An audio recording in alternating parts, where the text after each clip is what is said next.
right, so you go and look at the store. Right. So anyways, it's this huge store. Okay. Inside, in the very beginning of the hallway, I didn't see when I walked in. And it's off on the side. I go in there, and all the books are wrapped up in plastic. Like shrink wrapped in plastic, so you can't like look, like brand new, you can't look at the books and all that. And I'm like, I feel like I'm forced at this point to buy a book. Mm-hmm. I don't know why. I just felt like I was just like, somehow I just felt like I can't get out of here without buying something. So I go and try to find the cheapest book, and it was like 30 or 35 bucks, right? But it was thick. It was like this thick. And I'm like, okay, that's got to have at least 300-400 pages in it. At least I'll be able to read it for a while, right? So I buy the book, and I get home, and I'm like, fuck it, let's read it. Let's see what's a little more about this. And I start reading it, and I read about 10 pages into it when the book just stops. And the rest of the other 350 pages was just white paper. And at the top of it, it said, for your notes. Each page said, for your notes. And I don't know how you're going to take 350 pages of notes from a 10-page pamphlet, but I spent $35 on that fucker. And so I got back to San Key, and I told this story to the mess deck, right? Yeah. And they're like, you have to go back. And the CEO, everybody, they're like, you're going back. Oh, God. Going back. We want to hear about the weekly travels of Dan Bowen at the Church of Scientology. Like, you are going all the way up. If we have to chip in and give you money for stuff, you're going back. What? And I was like, I can't go back. And they're like, no, you're going back. So I went back, and I kept doing it, and I got more and more into it until I'm like, this is fucking crazy. And I would report back once a week. I would report at lunchtime to everybody. You were their guinea pig. Yeah, they just want to know more. Like, tell us more. Like, what else is in there? Like, keep going. I had to get audited. You know what auditing is? Yes. I had to get audited. Oh, you've been audited too? You better know what auditing is. This is a different type of audit. Okay. Yes, I'm sorry, Austin. Yes. Forgot about that. It's a sore subject. No, so auditing is where they take you into a dark room, right? And this is at the point where I'm like, I gotta get out. Who's taking you in the... They are? They So took are you you in the like room? friends with them at this point? No. Or like they're all... No, I you're kept going back strangers? because the people saying Key wanted to hear more stories, and I felt obligated.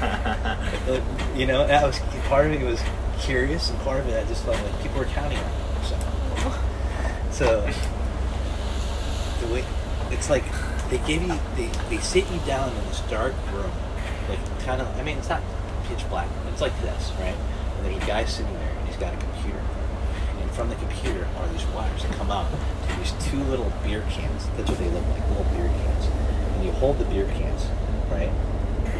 And they ask you all these questions, and they have you tell a story, a dramatic story about your past. And I'm like what? And they're like, anything where you hurt, or your pain, or your parents were fighting, or this happened, or what? I was like, So I told the story about when I was in a car accident, right? And they're like, I get done with the story. And they're like, very good. Now tell the story again with more detail. And I'm like, the whole story? And they're like, the whole story with more detail. More detail. I'm like, okay. So I'm holding these beer cans. I'm like, so I tell the story again. And I'm like, oh, okay. And then I keep holding the cans. I'm like, very good. Now tell the story again with more detail. I'm like, I told you everything I know. And they're like, well, what did you smell? What did you hear? And I'm like, okay. So I tell the story again. And now I'm hearing the glass breaking in the car and the smell of like gasoline.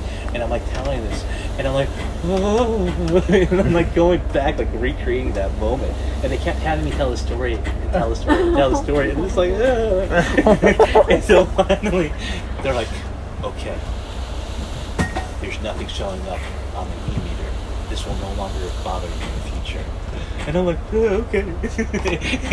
And they're like, we need more auditing for you, clearly, blah, blah, blah. We should go ahead and book you for a session. It'll cost this much. And I was like, I don't want to ever do this.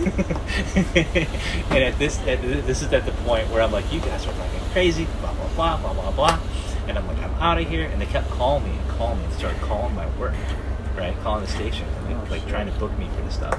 And I'm like, don't ever call me again. You people are fucking lunatics. Like, blah, blah, blah, blah. That very night, all my tires were popped. I had cinder blocks thrown through my car, windshield, everything. Like, completely vandalized my car. Destroyed it. Crazy. How did they find you? They had my address. I gave them my address. Dang. Yep. That's when you go back to all those dudes sending you, say, hey, I want to fix my car. It's a result of what you guys put me in. And there you go. Yeah. What'd they say? Did you tell them? That's in Clearwater, yeah. Were they like, oh my huge. God? They're huge in Clearwater. They're huge. Like, they shut down, like, probably once a month, they shut down half of the town. Or not half the town, but, like, the downtown. They have these huge parties and stuff like that. The city hall rents their parking lot for all the church of Scientology. Like, they own so much property. How do they generate so much revenue? I don't know. But it makes me want to start a religion. It really does. It's like... And I never got to see the spaceship. I never got to go in the big cool building. But, Like the main church?